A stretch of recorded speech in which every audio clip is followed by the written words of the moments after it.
So I'm just going to do this because I realised I wanted to talk about this. I've watched the Traitors Celebrities edition, and I think it's really insane.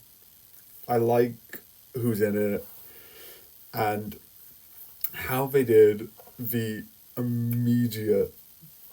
By the way, spoilers, spoilers, spoilers. Obviously, I don't know too many of them, but that's mostly because most of my things are through anime because I don't watch TV, and a lot of them are like, a lot of them I know, and know is very like I know there's like two news presenters, but it's like besides one's being on for one show, I think, and I could be wrong. I couldn't tell you what they do.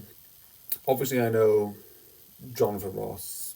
My mum watches Jonathan Ross a lot, so as a result, when I was sort of like just walking around, sometimes I would just be like, oh yeah, Jonathan Ross. So I know him of sorts. I know he's like he interviews people, and same with Alan Carr. I know he's like a big personality. What does he do? I couldn't tell you that much. And some of them I don't even know. But I'm interested. Like definitely, there's a YouTuber on here that I'm like, I feel like I should watch. Have no reason why, but I feel like I should watch. And when you're doing this with people with big personalities, I'm like, how are you going to do that? Because with people you don't know, obviously it's hard to get a read on them. But these people, some people might know each other, so they might be able to read a bit more because they have that sort of thing. And with certain things, there's certain choices that a lot of people are minuting, um, that are like, oh, was this a bad choice? Like when the sort of Kate did the thing about the question. Also, by the way, 9 in Hamlet, 6 in Romeo and Juliet. So the answer would have been 15, which is a lot.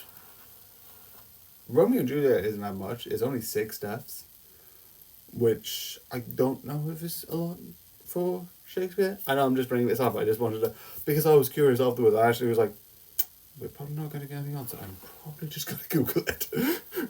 Just give me a second. I'm just going to pause. I didn't do that. I did it when they were sort of redoing the answers.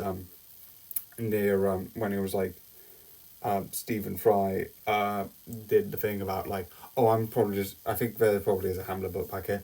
I probably need to research the answer because, like, to be fair, is like she had some good logic to it, and obviously we know she's not a traitor, but it makes sense why people think she's a traitor by like messing up so someone will give away their badge. So I love that idea.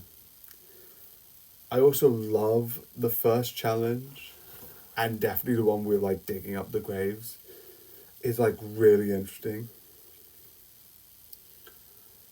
And all of it I find interesting of like, oh, what's gonna happen next? Because obviously the end of the one that came out on Thursday was who's gonna be voted off. In my opinion, I think they're going to either way, the traitors succeed because a it's not one of the actual traitors. But one of the others. But I think it's probably the YouTuber who might get voted off. Realistically.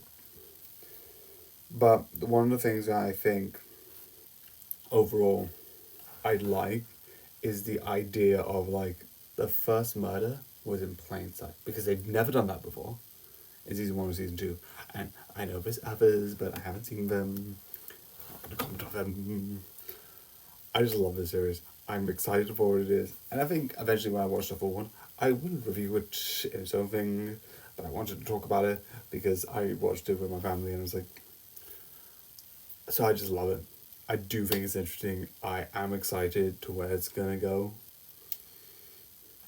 Um, and what's gonna happen. But yeah, I hope you enjoy and good night.